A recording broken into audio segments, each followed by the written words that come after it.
எதிரி, கடுமையான எதிரி இப்போ யாரு? ஒரு காலத்தில் யார் எதிரி? ஹிஜ்ரத் செய்யும் போது ரசூலா யார் எதிரி? மக்காவாசி மட்டும்தான் எதிரி, குறைஷிகள் மட்டும்தான் கடுமையான எதிரி. தாயிஃபு சும்மா பேசினா அனுப்பிச்சு விட்டான், அவ்வளோதான். ஒன்றும் பெருசாக ஒன்றும் வெஞ்சன்ஸ் கிடையாது. யூதர்கள் அவ்வளோலாம் ஒன்றும் பெருசாக சீரியஸாக எடுத்துக்கல. பக்கத்தில் இருக்கிற அந்த கிராமப்புற அரபிகள் பார்த்தா சலாம் சொல்கிறதோடு சரி, அவ்வளோதான்.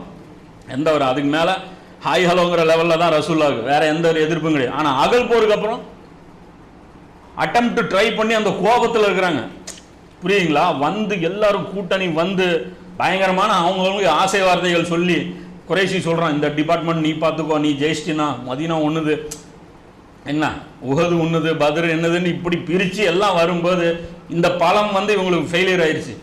இப்போ சிச்சுவேஷன் என்ன? இவங்கெல்லாம் போயிட்டாங்க, ஆனால் ரசூலானால அங்கே மதீனாவில் சேஃபாக இருக்க முடிஞ்சுதா? நினச்சி பாருங்க, ரசூலானால சேஃபாக இருக்க முடியாது. யார் வேணாலும் எப்போ வேணாலும் வரலாம், தாக்கலாம்.